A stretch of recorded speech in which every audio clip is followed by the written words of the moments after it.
ఓం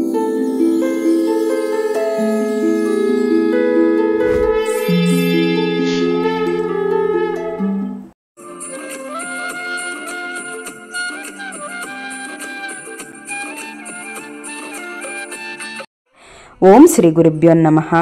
అందరికీ నమస్తే అండి. లాస్ట్ వీడియోలో రామాయణంలోని బాలకాండలోని 36వ సర్గలోని పార్వతీదేవి వృత్తాంతం గురించి తెలుసుకున్నాం. ఇక ఈ వీడియోలో 37వ సర్గ కుమారస్వామి యొక్క జన్మ వృత్తాంతం గురించి తెలుసుకుందాం. ఇక విశ్వామిత్ర మహర్షి రాములు వారితో ఇలా అంటూ ఉన్నాడు. పార్వతీ పరమేశ్వరులు తపస్సు చేయడం కోసం హిమవత్ పర్వతానికి వెళ్ళిపోతారు. ఆ తర్వాత ఇంద్రాది దేవతలందరూ అగ్నిని ముందుంచుకొని బ్రహ్మదేవుడి వద్దకు వెళ్ళి ఇలా విన్నవించుకుంటారు. దేవా, పూర్వము పరమేశ్వరుడు మిమ్మల్ని సేనాధిపతిగా నియమించారు మాకు.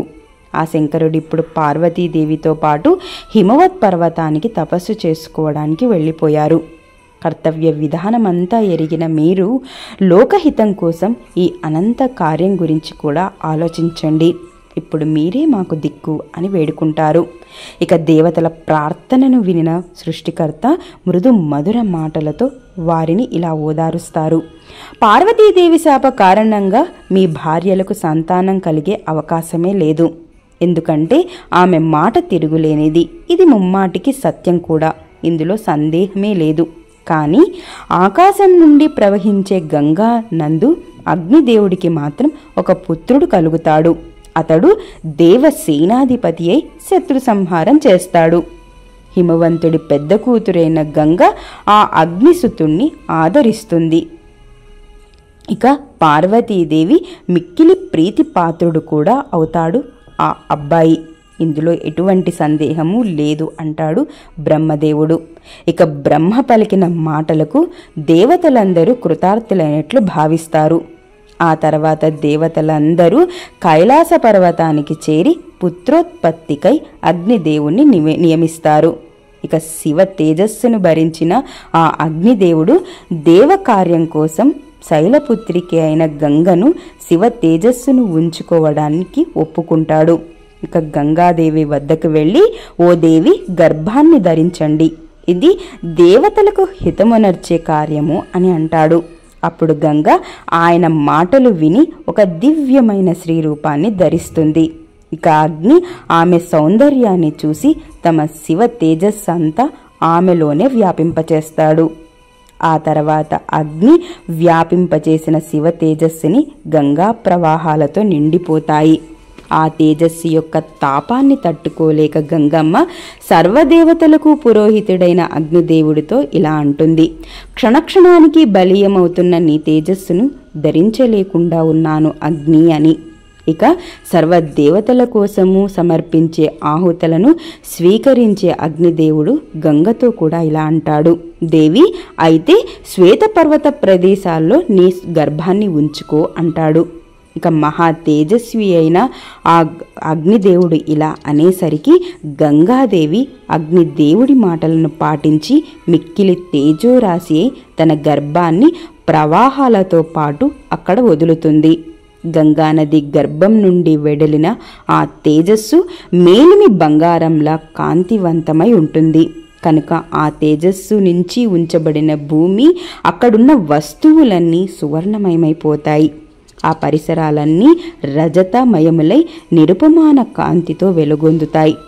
ఆ తేజస్సు యొక్క తీక్షత్వం వలన రాగి, ఇనుము కూడా పుడుతుంది. ఆ రేతస్సు యొక్క మలము, తగరము, సీసం కూడా అవుతాయి. ఆ విధంగా ఆ తేజస్సు భూమికి చేరి వివిధ ధాతువులుగా రూపొందుతుంది. ఆ గర్భము భూమిపై ఉంచబడగానే దాని తేజో ప్రభావముతో ఆ శ్వేత పర్వతము, అందులో ఉన్న రెల్లుగడ్డి సువర్ణమయములైపోతాయి. ఇక అగ్నితో సమానమైన కాంతి గల ఆ బంగారము అప్పటి నుండే జాతరూపముగా ప్రసిద్ధికెక్కుతుంది. అక్కడి తృణాలు, వృక్షాలు, లతలు, పొదలు మొదలైనవి అన్నీ స్వర్ణమయమైపోతాయి. ఆ తర్వాత అక్కడ జన్మించిన కుమారుడికి పాలిచ్చి పోషించడానికి ఇంద్రుడు, మరుద్గణాలు మొదలైన దేవతలు 6 మంది కృత్తికలను నియమిస్తారు. ఆ బాలుడు మా అందరి యొక్క పుత్రుడు అని కృత్తికలు దేవతలతో ఒప్పందం చేసుకుంటారు. ఆ తర్వాత నిశ్చయంగా అక్కడే పుట్టిన ఆ శిశువుకి పాలియ్యసాగారు. ఆ దేవతలందరూ ఆ బాలకుడు కార్తికేయుడు అనే పేరుతో ముల్లోకాలలో ఖ్యాతికెక్కుతాడు, ఇందులో సందేహం లేదు అని పలుకుతారు. ఇక గంగ ద్వారా అక్కడ చేరిన శివ తేజస్సు యొక్క ప్రభావానికి పుట్టిన ఆ బాలుడు అగ్నిలాగా వెలుగొందుతూ ఉంటాడు.